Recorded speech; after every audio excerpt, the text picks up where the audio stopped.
Hello and welcome back to the channel. It's time for a cheeky little upgrade, and it's going to cost me practically nothing because just out shot is parked my new work van, which is a T6.1. Picked it up yesterday. It's poverty spec apart from aircon, but it is a 6.1, and they do have different backlights to the old Pride and Joy, which is a T6. So I'm wondering, will they just swap across? Let's see. Let's give it a go and see if it throws up any fault codes. Now, for those of you out there with a few basic DIY skills and a tool like a screwdriver, removing the backlights is a piece of cake. So it's just a case of undoing these two screws and moving the light to the side.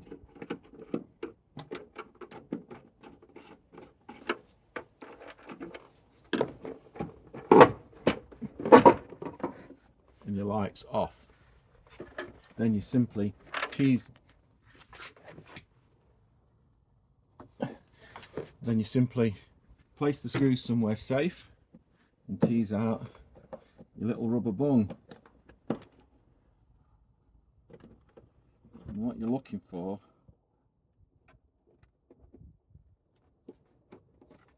actually, and there's the connection, so you don't need to tease out the rubber bung. There is the connection on the back of the light, just here.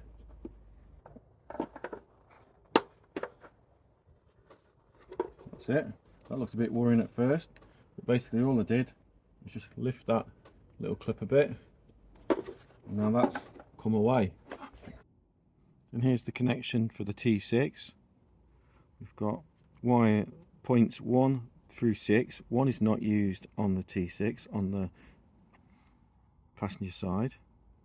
We've got green, grey, brown, black and white and red. But look at this. On the T6 the plugs are all different.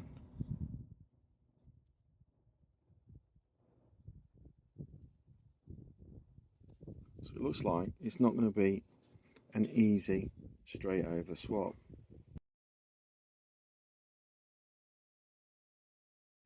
So on this one, number 4 is not used. Looks like it might need to be repinned. I think I might have to order a repinning tool. And here's the inside of the lights. That's a T6. That's a 6.1. I don't know if you can see, but the switch is the other way around. So turning a switch around isn't the end of the world, but the orientation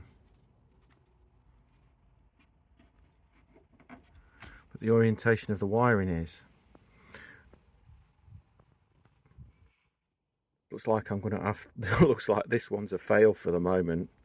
I'm going to have to consult the VW gurus out there and see what needs to be done. But I suspect that the connection needs to be repinned, and then it should work. But it should just be a case of copying the position of this connector onto the, should I say, copying the position of the 6.1 connections onto the back of this connection, because it's not going to work with 1 and 5 being transposed, is it?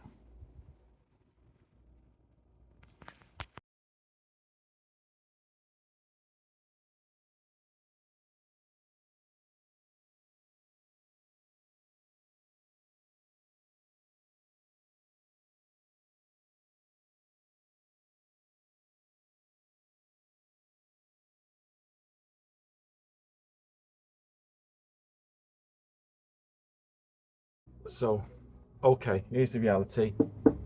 I've put the old one back on. The whole lot needs to be repinned. So I'm going to do some Google research, because when I looked online I couldn't see any easy answers to this question. So I'm going to do a little bit more research, because I'd rather have working back lights for tomorrow than not, than mess things up. But I think I might need a repinning tool And I think it should be possible to fit these lights, provided all the wires, there's enough wires there, because there is only 5 wires on the other one, but they're just in different positions.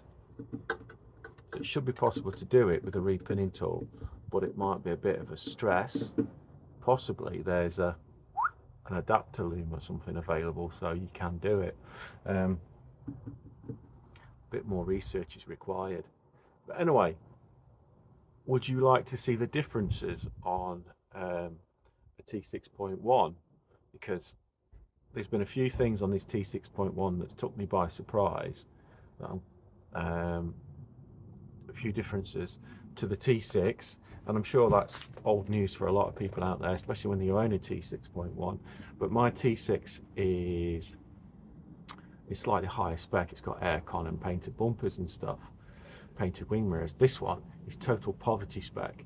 So although it does have air conditioning, power steering and cruise control, it doesn't have a heated windscreen that I'm aware of, and it's got a noggin on the roof.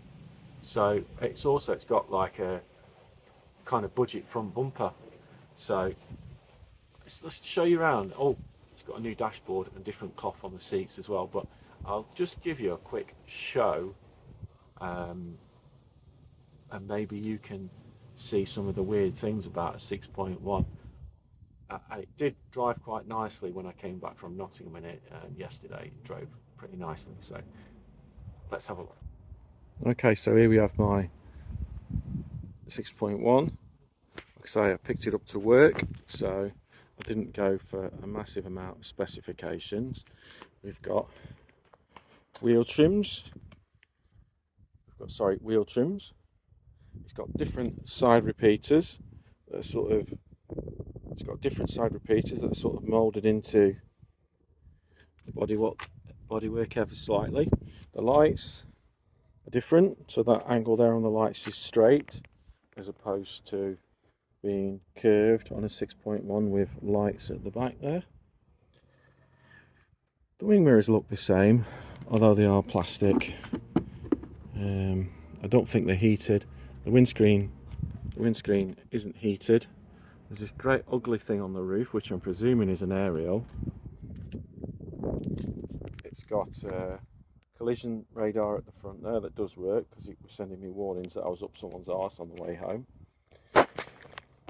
And the lights, the 6.1 lights sort of do that, so it's got like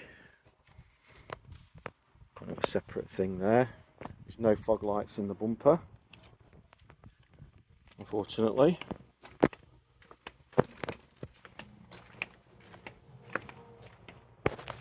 That's the side view of the van. It's got different rear lights. Again, I just sort of mentioned that.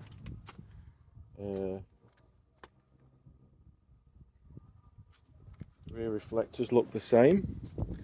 It says transporter here, rather than previously it said transporter there. Maybe that's just this model. Got similar brake lights, which they're in better condition. The high level brake lights there in better condition than mine. Inside, it's just a van with a bit of cardboard waste in there now. We've got a switch here to open the back rather than a pull handle on the inside. There's a slot there for something. Presumably that's to gain access to something. Tie down straps. White clean headlining. 2 lights.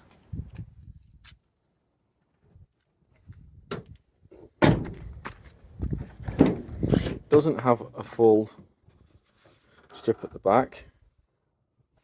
It's just got a part 1. The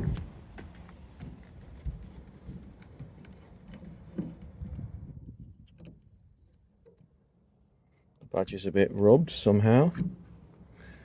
Van's only done 9,000 miles.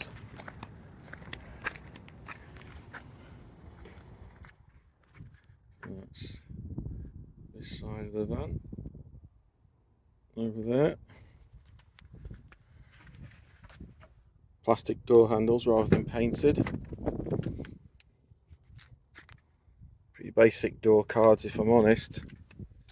Single colour, like grey. And in the cab area we've got a different dashboard. It's got like a cup holder here, which I suppose is useful. The USB connections are now not full-size USB, they're like half-size ones. USB-C, I believe. We've got a very limited specification. We've got an A-off button there, aircon, recirc, and the rest of the buttons are not used. Skid thing off. The lights, we've got no auto lights on this. Doesn't have auto lights. And then we've got the temperature controls there, but we've got a lot of steering controls.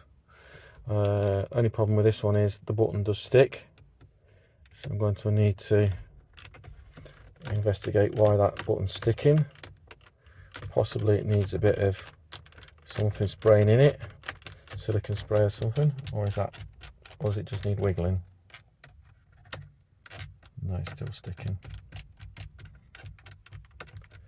Not annoying. The steering wheel, however, has got a flat bottom, and I think it's a slightly better designed steering wheel just aesthetically than the one that's in my T6.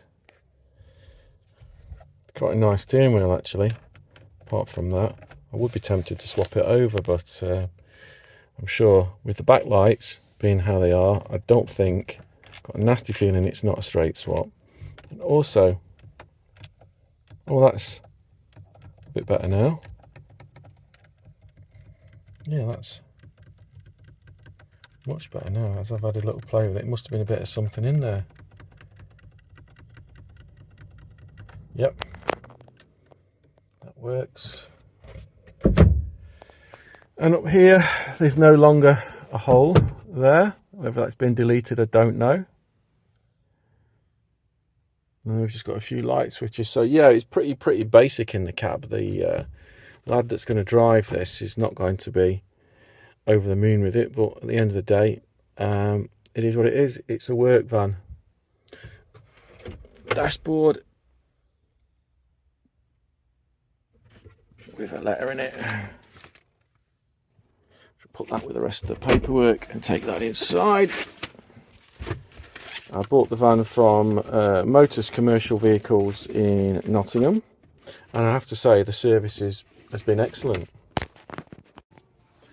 Well, okay, that didn't work out and we're back to square one. But if you've got any ideas on how to change the backlights over and whether it can be done or not without coding it in or something like that, just leave a message in this video. Thanks for stopping by. I've been Time in the UK. See you later.